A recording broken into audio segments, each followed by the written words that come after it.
Okay, so we're going to now take a look at Matthew chapter 15 as a part of this biblical diet series where there is still unclean food, and as a believer in Messiah, you should not be eating unclean animals that are unclean according to Scripture in Leviticus chapter 11. So remember, these rules that are for Israel are for anyone that believes in Messiah, because you have been grafted in by your faith into the nation of Israel, because Messiah is the King of Israel, and to make him your king, you need to be a servant or a citizen of Israel. And I did a whole bunch of videos on this just over the last week or so. Go check them out. So we're probably not going to get very far in this video. It has to be under 3 minutes. So there are going to be multiple parts. So keep staying tuned for them.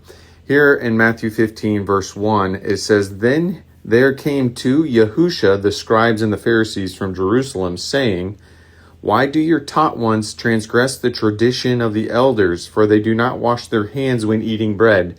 Two things to note here. This is tradition of the elders. This isn't Torah. This isn't law. These aren't commands.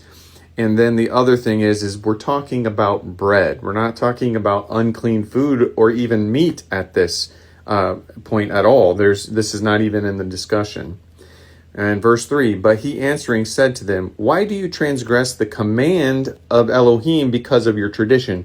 So basically they are making their tradition more important and adding to the word, adding to the Torah, based on the fact that they are enforcing this type of tradition on people. This is that weight, that heavy yoke that they would put on people that shouldn't be there, because they were adding to the word and making it more important.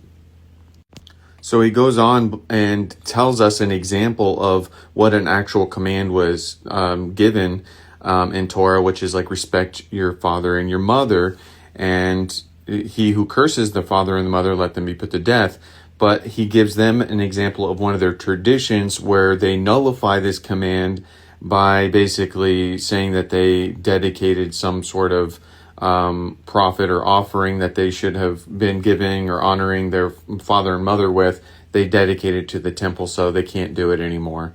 And so he gives this example of how they do this. They transgress the commands.